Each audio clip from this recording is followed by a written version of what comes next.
The events of the American Industrial Revolution led to several significant political changes that would help to shape the United States and its economy throughout the early part of the 20th century. At the end of the 1800s, three competing political movements were vying to grab control of the United States government and influence the policies and decisions that were being made. The first of these was known as Republicanism. This approach was supported by wealthy and middle class Americans who had reaped the rewards of the Industrial Revolution and saw the benefits that it could have to the country in terms of prosperity and improving the American economy. This group promoted the value and importance of the ideas of capitalism and the role that big business, such as the steel industry and railroad, played in the development of American society, hoping that this would continue into the 20th century. At the same time, the farmers and settlers who had helped to settle the Midwest and develop the new economy there supported an idea known as populism. Because of the economic problems that many small farmers were facing due to issues of debt and inflation in the late 1800s, they began to support populist policies which hoped to break up the railroad monopolies that had developed and help to improve the condition of small farmers by taking the United States off of the gold standard. The gold standard meant that all U.S. currency would be backed by gold and could be exchanged for gold in the amount of the currency. Populists promoted the idea of using silver to back American currency in addition to and separately from gold, and hoped to increase government regulation of trade between multiple states, known as interstate commerce. The populists believed that taking the U.S. off of the gold standard would reduce inflation and help them pay off the debts that they had incurred while they were settling and developing their farms, and hoped that government regulation of interstate commerce would help to bring down railroad prices and reduce the cost of shipping the farmed goods that they were producing back east to the cities that were developing. The third and final political movement was known as progressivism. This movement was supported largely by poor workers, immigrants, unions, and the newly educated Americans who were developing and finding their place in the new U.S. economy. These groups called on the United States government to use its power to make and pass laws that would help address the difficult life that many workers and immigrants were facing.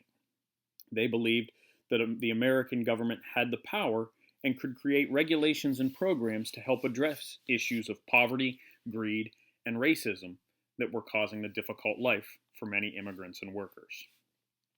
These three movements would compete with each other and come to a head in the election of 1896.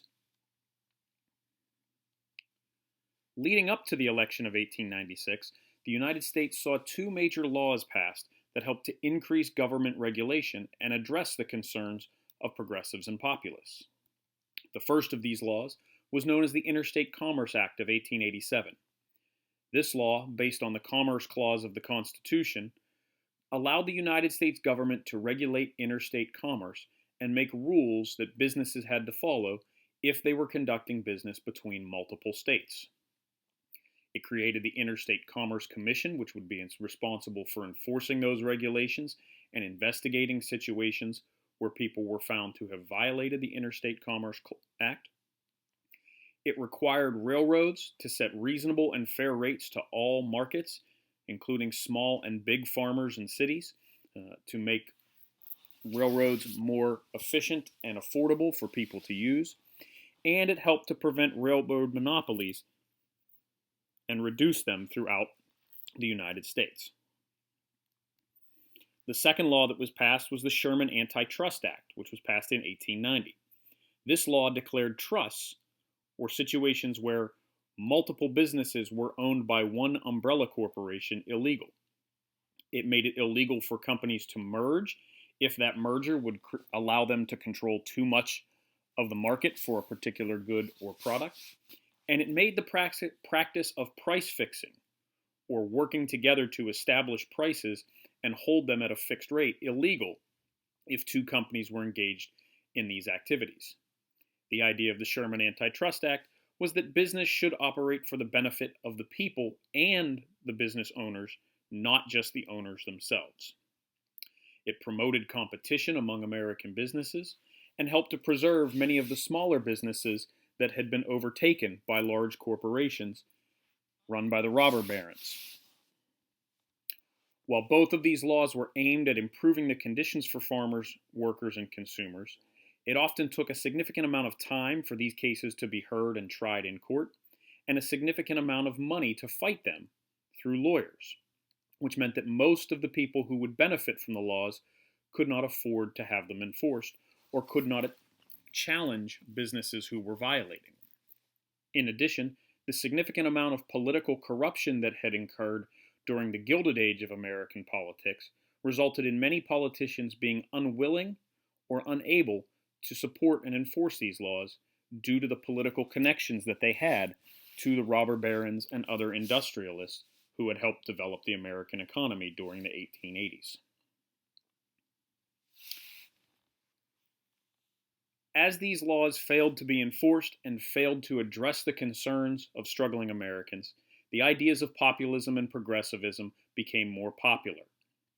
These ideas were the response to the economic problems of the Industrial Revolution and a direct reply to the failure of corrupt political leaders to support the farmers and workers by enforcing the laws that were passed. Populism developed out of the condition of farmers who had borrowed money to buy bigger farms and new farm machinery during the late 1870s and early 1880s. While some farmers were successful and had increased production, which led to a high supply of farm products and gains in wealth and land, the price of goods dropped because the market was flooded and there was an oversupply of food and other things that farmers were producing. When you add to these struggles that railroad monopolies were raising the costs of shipping farm goods, many farmers began to default on the loans they had borrowed to build their farms and expand them, resulting in bankruptcy and land being lost as people lost their livelihoods and could no longer compete with other successful farmers who were not having these struggles. In addition to the struggling farmers, workers and immigrants were also looking for relief from the problems of urban life. They looked to their political leaders to address the problems of crime, poverty, disease, and unemployment that had become so prominent throughout urban life in America's developing cities. They believed that addressing the conditions that caused these problems would ultimately improve city life and the lives of workers and immigrants. They wanted the United States government to end the corruption of the Gilded Age and use its power to address these problems through regulations and laws and by enforcing things like the Sherman Antitrust Act and the Interstate Commerce Clause. These three competing ideas came to a head in the election of 1896. The Democratic Party, which was supported by both the populists and progressives, endorsed William Jennings Bryan, a former Nebraska congressman and the editor of the Omaha World Herald newspaper, as its candidate. Bryant developed a reputation and was known for making his decisions based on his beliefs, not politics. He was adamantly against the gold standard and linking the value of currency to gold, and thought that reducing or removing the United States from the gold standard would improve conditions for farmers. He developed and promoted a platform that included the 8-hour workday that many workers were fighting for in their unions, promised to enforce federal government regulation of the railroads through the Interstate Commerce Act. He wanted to increase the money supply to create inflation and raise the price of farm goods to benefit farmers. He also promoted immigration restrictions, the direct election of U.S. senators, and a one-term limit being applied to the President of the United States, hoping to address the corruption and the concerns of those who were not being effectively represented in the United States government. On the other side, Republican Party nominated William McKinley, who was a former Civil War veteran, congressman, and governor of Ohio. McKinley, because of his support of the gold standard and big business, was very popular with the Republican Party, both in his home state and in Washington, D.C., and had millions of dollars in his campaign fund that had been donated by wealthy industrialists and business owners who supported his policies and ideas. McKinley ran on a platform of using tariffs, or taxes on foreign goods, to protect the American industry and economy. He wanted to remain on the gold standard and keep the United States currency backed by gold, which would limit the money supply and keep the value of the currency high. He also campaigned on immigration restrictions, but where he differed from Jennings Bryan was that he promoted the ideas of imperialism, expanding the United States Army and Navy, and acquiring territory outside of the United States, such as Hawaii and the Panama Canal. While McKinley supported antitrust and equal pay legislation, these were not central parts of his policy and were often overlooked by those who wanted to support him. As the election of 1896 played out, McKinley would win a close election, defeating Bryan by roughly 600,000 votes across the United States. This amounted to approximately 4% of the electorate, and as you can see from the map, McKinley won many of the states that were benefiting from industrialization. These states often had larger populations because of the urban areas and cities that had developed, and McKinley's policies of immigration and promises to promote equal pay and antitrust legislation won him enough urban voters, workers, and immigrants to carry the election and become the President of the United States after 1896.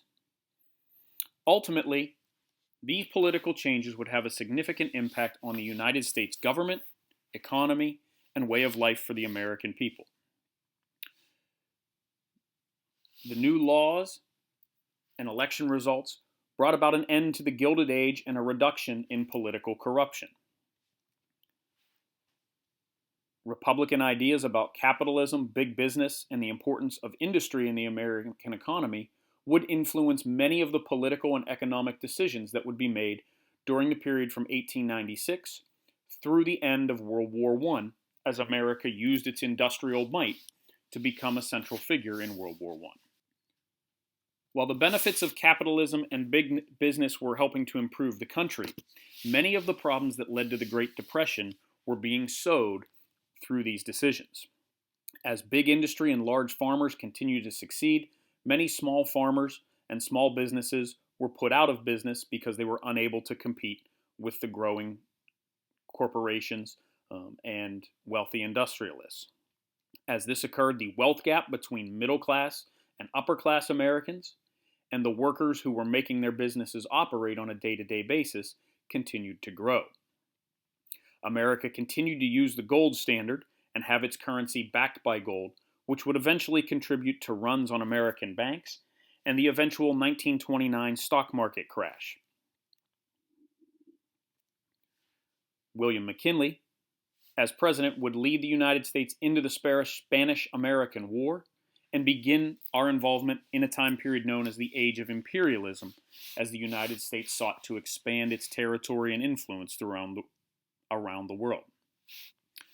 Voter turnout and participation by common American citizens would increase dramatically as a result of these changes and these events, and eventually many of the ideas of progressives and populists became more widely supported and led to changes in American law after McKinley's assassination in the early 1900s.